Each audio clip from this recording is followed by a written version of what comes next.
Hello bachcho, so let's see the question. So the question says that if B is a mean proportional between A and C, then prove that A square minus B square plus C square by A की power minus 2 minus B की power minus 2 plus C की power minus 2 is equals to B की power 4. So here we have to prove this. So the key concepts are,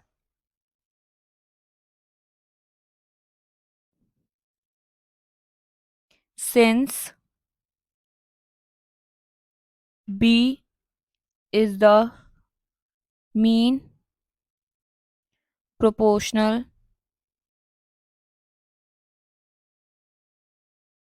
between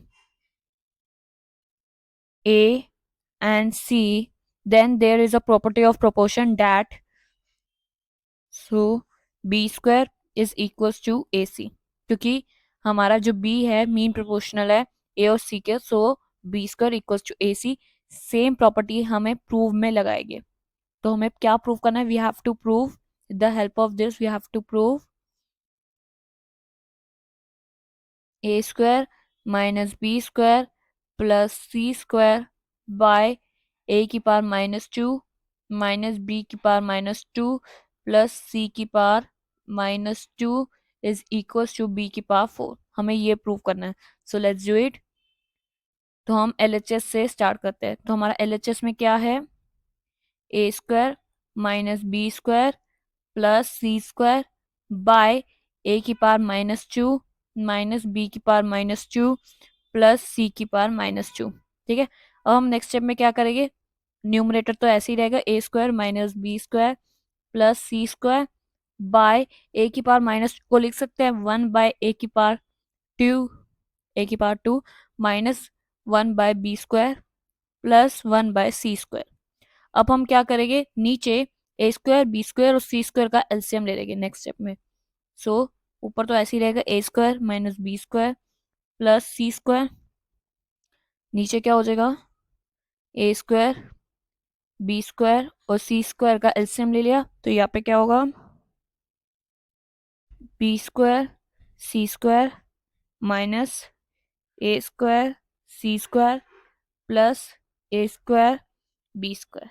ठीक है, अब क्या होगा? ये जो ए square B square C square है नीचे डिविजिबल में, अब ये ऊपर आके मल्टीप्लाई हो जाएंगे न्यूमरेटर के साथ। So let's do it.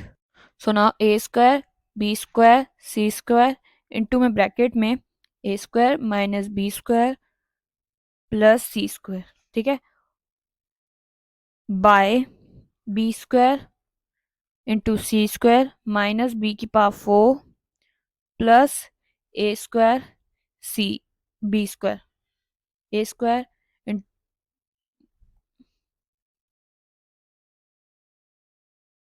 B square. ठीक है, ऐसा क्यों? हमने ए स्क्वायर सी स्क्वायर की जगह बी की पावर 4 क्यों लिखा है? क्योंकि हमारा ए सी इक्वल्स टू बी स्क्वायर है। ठीक है, तो हमारा ए स्क्वायर सी स्क्वायर क्या होगा? बी की पावर 4। ठीक है, अब हम इसे सॉल्व करेंगे। अब नेक्स्ट स्टेप में ये बी स्क्वायर ऐसा रहेगा, ए स्क्वायर सी स्क्वायर की जगह हम लिख सकते हैं बी की पावर 4। ठीक है, और ब्रैकेट में A square minus B square plus C square. ठीक है, बाय क्या होगा? बी स्क्वायर कॉमन ले लेंगे, तो अंदर क्या बचेगा? C square minus B square plus A square. ठीक है, अब ये बी स्क्वायर से बी स्क्वायर कैंसिल आउट हो जाएगा, और अगर हम देखें मल्टीप्लाई वाली, ए स्क्वायर पॉजिटिव का है, बी स्क्वायर माइनस का है और सी स्क्वायर भी पॉजिटिव का है, तो ये भी कैंसिल आउट हो जाएंगे। तो हमारे पास क्या बचेगा? बी की पावर 4। ठीक है, so by this we can see that ये हमारा RHS है, तो LHS equals to R. So by this we can see that LHS equals to RHS. So hence proved. Hope you all understand well. Best of luck. Thank you.